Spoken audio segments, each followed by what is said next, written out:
Howdy, and if you've been on Twitter recently, you'll probably be aware of a viral video that's doing the rounds. It shows, depending on your perspective, conservative commentator Calvin Robinson showing up as scientist Simon Clarke as a closed-minded ideologue, or Calvin Robinson making an utter fool of himself.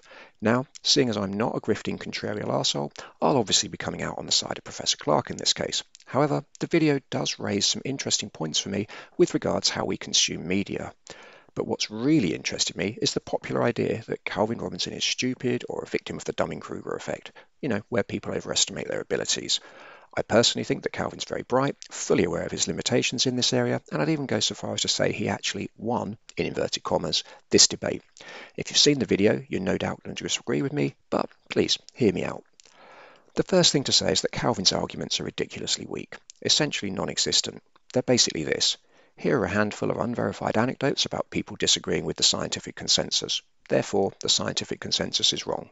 A child could see the holes in this argument. Now, while people can legitimately point to Galileo, etc., as heretics that proved the consensus wrong, this is not the same situation. A drug either works or it doesn't. It takes numerous trials under strict conditions to demonstrate this, and peer review means that other scientists will be looking to replicate your results, and if they can't do it, then you've proven nothing except you had a weird anomaly. I'm certain that Calvin knows this, so if I'm saying his arguments are pretty rubbish, and I agree with Dr. Clarke's conclusions, then how did I also decide that Calvin won? Well, while I'm convinced that Calvin knows both the weakness of his arguments, what I'm also convinced of is that he's had some media training, and that's something that Simon probably hasn't, or at least hasn't had in relation to how to handle bad faith arguments. So let's have a look at Calvin's rhetorical tricks that he uses to bamboozle his opponent. They're fairly common for the post-RCP front group world, so I'm assuming they're all trained in how to use them. So, the clip is under 2 minutes, and in that time, Calvin throws out 3 unsupported anecdotes with very limited chance for Simon to respond. I mean, basically there are no details, are there? Listen to this.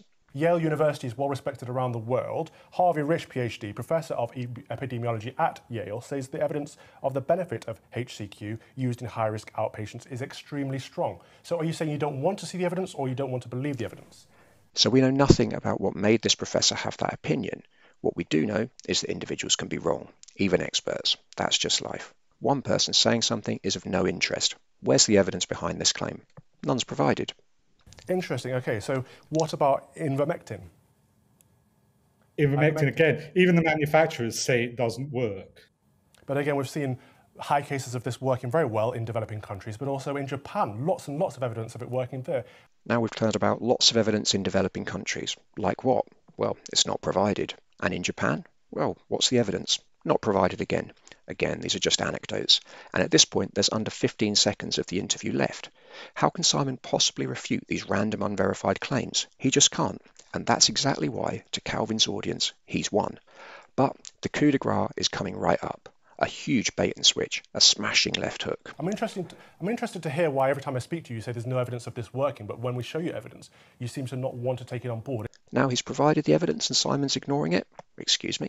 He's provided nothing of the sort. He's made some unevidenced claims, and when Simon's ignored them, as he's within his rights to do, goes on to make a quite sinister insinuation that Simon is being disingenuous in ignoring all of this compelling evidence. Evidence that, let's remember, hasn't been provided.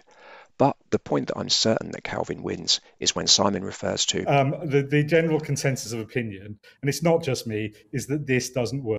Now, at first glance, this may seem like a strong ending, but as the GB News audience fancy themselves as outsiders, free thinkers against government tyranny, the mainstream media, big pharma, and whatever other rubbish people can come up with, Calvin couldn't have wished for a better ending.